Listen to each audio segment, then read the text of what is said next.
Here are 5 things you need to make sure are in your operating agreement. If you have an LLC and you're trying to protect your business and you're trying to protect your assets, make sure you check out this list and include these 5 things in your operating.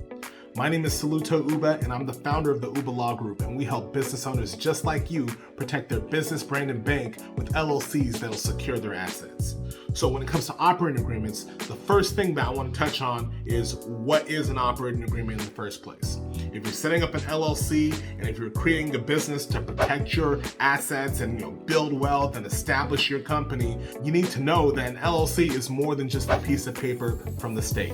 I say all the time, you don't need a paper LLC, you need a performing LLC.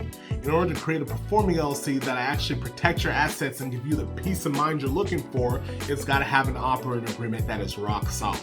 So the first thing that you want to do when it comes to your operating agreement is figure out if you want a member-managed LLC or a manager-managed LLC. Now, a member-managed LLC means that everybody who's an owner of the business, everybody who's a member has to sign off on decisions. If you're opening bank accounts, if you're signing contracts, if you're entering into official business, all the members will need to be in agreement in order to make that happen. If you're a manager-managed LLC, then only the manager is needed to sign off on official company business. This makes things very convenient when you might have owners across the country or across the city or whatever. You just need that one manager who is able to sign off and make things happen for the business. Now, the second thing that you need to make sure you have in your operating agreement are clauses on distributions.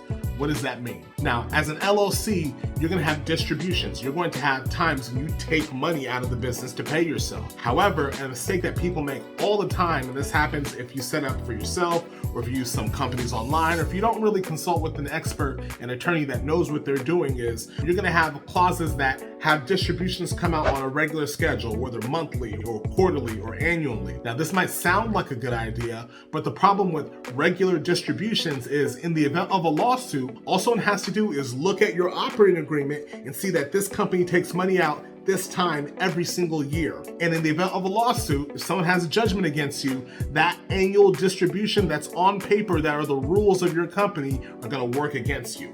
Distributions need to happen at the discretion of the owner. So if you're the owner, money only comes out in a distribution when you say so. It keeps you protected on the front end and on the back end. Thirdly, one of the things that you want to make sure that you have in your operating agreement are terms for changing ownership. Now, during different points throughout the life of your business, the owners of the company might change. So if you're bringing somebody on, or if you're sending someone out of the company, you need to make sure that you have a system for doing this. Otherwise, you're going to be caught in a situation where someone does not want to be in the business, but you do not have an official way to document and make sure everyone's on the same page of who's actually in the company. Fourthly, kind of in that same vein, when it comes to your operating agreement, you need to make sure that you have proper buy-sell provisions. Now, what this means is that if someone needs to exit the company for specific reasons like death or divorce or inheritance or all these different occurrences that can happen, there needs to be a protocol for how their part, their share, their percentage of the business will be sold or distributed. So typically buy-sell provisions will kind of go through a checklist. These people will be able to buy over the ownership of the business, then this people, then these people lastly. But if you don't have any provision like that, then you're just going to be out in the open, and then it's going to become a mad dash of people trying to gain power or gain ownership of the company at a very vulnerable moment.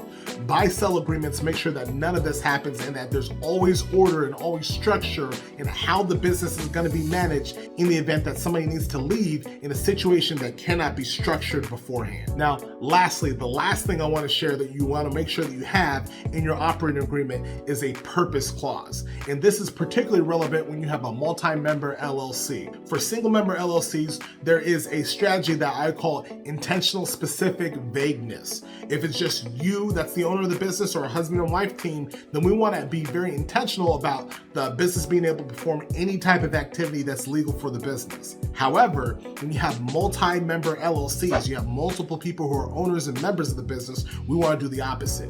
We want to use strategic specificity in order to make sure that everyone in the business knows that the purpose of this company is for XYZ purpose. And the reason that we want to do this and that we emphasize this is we don't want a situation later on occurring where one member of the business claims that they thought that the company was trying to do XYZ, and then there's confusion because another person thought that they were trying to do ABC. No, we don't want any of that. We want to streamline our purpose, and we want to make sure that everyone who is a owner of the business is on the same page and that everything is documented in the actual operating agreement of the company so that there's no confusion and that there's no stories or no drama later on. Now, obviously, these are just a handful of things that need to go into your operating agreement, and every business is going to need a situation that's customized and catered for them. So we always recommend that you work with an attorney, work with an expert that can make sure that your operating agreement is set up properly. If you need help doing that and you're in Texas, we'd love to do that for you. We'd love to help set you up the right way. We work with tons of business owners all the time. We love to help business owners protect themselves and achieve that confidence and that peace of mind that their business is structured for success. So if you want to reach out to us, hit that link in the description and we'd be more than happy to help you. So until next time, keep on grinding, keep on hustling, and we'll see you in the next video.